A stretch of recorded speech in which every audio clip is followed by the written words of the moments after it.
师兄有没有告诉你关于青草失恋的事情？不但有着匡扶正义、保护一方安宁的责任，你愿意接受我的青草失恋？我乐于助人这件事情，大家都是了解的。你愿意接下这个委托？江长老，我一定会全力以赴地完成这个任务。Halo semuanya, kembali lagi bersama Bang Jago. Seperti biasa, admin selalu mendoakan kalian semoga selalu dalam keadaan sehat dan dalam kondisi terbaik. Di video kali ini admin akan melanjutkan cerita dari season Jui episode terakhir guys. Ya karena ini adalah episode terakhir, jadi untuk durasinya agak sedikit tidak memuaskan nih. Namun meski begitu, demi untuk menyelesaikan tugas merekap Nahua ini sampai tamat, jadi Mimin akan selalu siap dan semangat tentunya untuk merekapnya. Dan satu lagi guys, di rekapan kali ini Mimin juga akan bahas mengenai Donghua Xiaotian dengan Donghua Xiaopan yang kalian juga sudah tahu lah. Ya bahwa tipe alurnya itu sedikit mirip atau bahkan sama guys, sama-sama bodoh tentunya.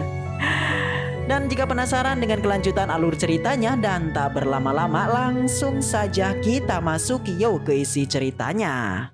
Cerita dilanjutkan yang masih di gerbang Xiaoyou. Terlihat kali ini Xiaotian itu masih terus berlatih dan berkultivasi. Waktu demi waktu terus berlalu. Selang beberapa lama, kemudian di sana muncul sang kakak junior King yang hendak menengoknya. Seketika mendengar itu, Xiaotian lantas menghentikan semua pelatihan yang sedang dijalaninya.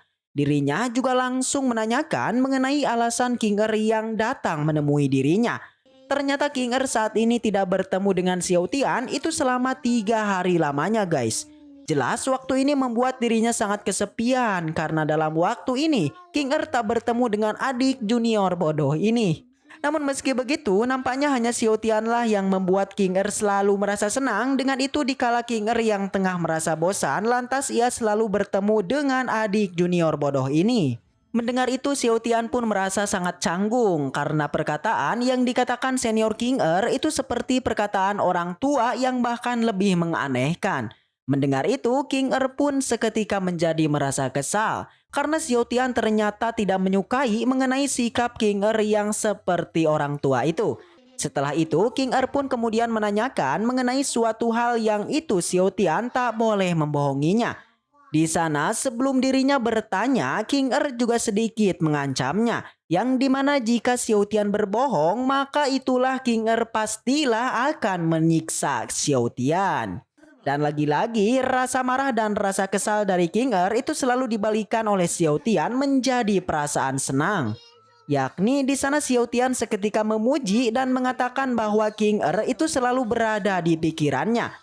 Tiba-tiba setelah mendengar itu, King pun kini juga tak jadi untuk menanyakan sesuatu hal pada Xiaotian.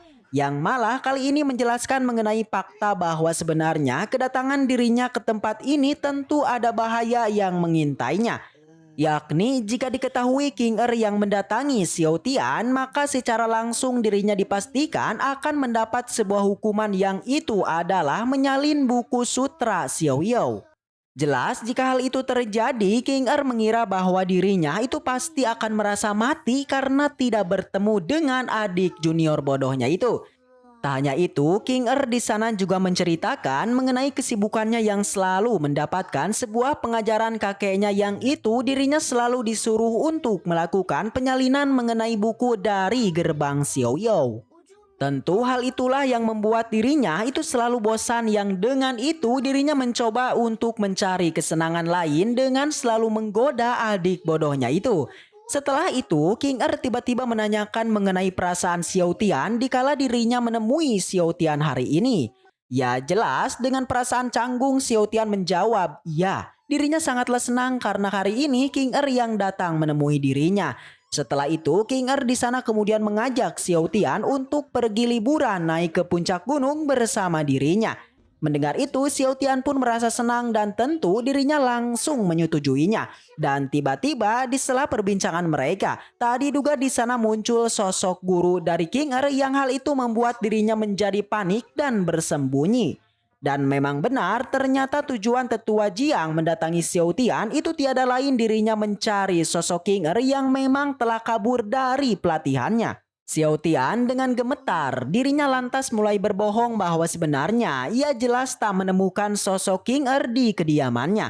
Tapi beruntung sang ketua pun lantas mempercayainya dan di sana ia pun membicarakan mengenai kepulangan dari kepala sekolah gerbang Xiaoyou yang sekaligus guru dari Xiao Tian. Yang di tempo lalu sang tetua mengatakan mengenai rencana kepala sekolah yang akan mengadakan sebuah uji coba rumput. Xiao Tian yang penasaran kemudian menanyakan mengenai penjelasan dari uji coba rumput itu. Yang ternyata itu bukanlah sebuah makanan guys, melainkan itu adalah sebuah pelatihan dari sekolah mengenai pelajaran keadilan dan menjaga perdamaian.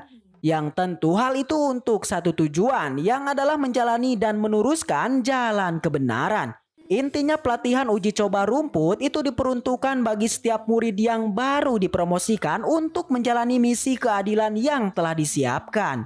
Mendengar itu, Xiao Tian pun mengerti hingga dirinya merasa bersemangat untuk selalu melawan kekuatan jahat yang ada di dunia ini. Dikatakan ujian rumput itu berarti sebuah analogi untuk murid dalam yang sama halnya seperti rumput yang baru tumbuh. Selain para murid yang dipromosikan, para guru beserta stakeholder lainnya kali ini juga diperintah untuk melakukan ujian tanaman. Di sana sang tetua juga menanyakan mengenai kesiapan Xiao Tian untuk melakukan ujian ini. Dengan semangat membara demi untuk satu tujuan menjalani persatuan dunia yang adil dan beradab, Xiao Tian dengan tegas dirinya menyatakan kesiapan untuk melakukan ujian ini. Dan tak banyak basa-basi, tetua Jiang di sana langsung memberikan sebuah ujian rumput yang itu membantu seseorang bernama Liu Yan untuk menyelesaikan masalah di hutan naga liar. Namun Xiao Tian di sana seketika mengeluh dikala mendengar sosok dengan nama Liu Yan. Karena di dalam pikirannya, nama yang berawalan Liu itu selalu bersikap kasar itu membuat dirinya sangat ketakutan. Meski begitu, demi untuk menjalani keadilan, Xiao Tian akhirnya menerima ujian dari tetua Jiang. Tak hanya itu, Xiao Tian juga berjanji bahwa dirinya akan melakukan yang terbaik dan tidak akan mengecewakannya. Dan bersambung akhirnya. Nah, itulah ulasan mengenai plot cerita dari Donghua Season Jui di season pertamanya guys. Dikarenakan sudah end atau tamat, sekarang kita coba masuk ke dalam segmen baru yang akan membahas detail menarik dari tiap-tiap scene yang akan diberikan opini serta penilaian pribadi Mimin. Tentunya dalam pembahasan kali ini akan sedikit banyak akan saya bandingkan dengan Donghua bertipe sama, yakni siapa lagi kalau bukan Donghua Xiaopan yang sudah saya bahas di beberapa bulan yang lalu. Bagi kalian yang belum tahu Donghua Xiaopan, bisa cek di playlist para jagoan. Jadi secara garis besarnya, premis yang diambilnya itu sedikit sama guys. Yaitu kisah seorang anak berbakat yang masuk ke dimensi lain karena di dimensi sebelumnya, tokoh utama ini selalu mendapat ejekan dan cemoohan karena mungkin ya terlihat lemah. Dan yang lainnya yakni para karakter yang ditampilkan juga terbilang sama guys. Namun terdapat sedikit perbedaan ya mungkin dari segi sifat, yang paling jelasnya mungkin dari segi latar tempat. Untuk tokoh utamanya Mimin rasa ya samalah karena dirinya terlihat bodoh tentunya. Kemudian perbedaan yang paling mencolok itu berkaitan dengan jalan masuk di antara kedua Donghua ini. Yang mungkin kalian sudah pada tahu ya sejak awal. Donghua Xiaopan itu masuk ke dimensi lainnya karena pil yang dibawa si kucing yang sampai saat ini sih Mimin belum mengetahui asal usulnya.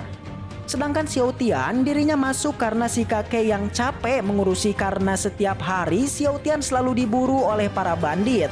Nah, jadi itulah ya, kurang lebihnya. Baiklah, segitu aja. Untuk lebih detail atau kalian yang penasaran bisa cek di playlistnya para jagoan. Dijamin di sana terdapat beberapa Donghua yang telah Mimin rekap yang tentunya sangat mantap.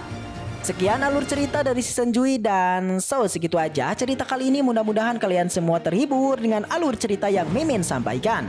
Dan sampai jumpa di video selanjutnya. See you next time, and seperti biasa, salam para jagoan.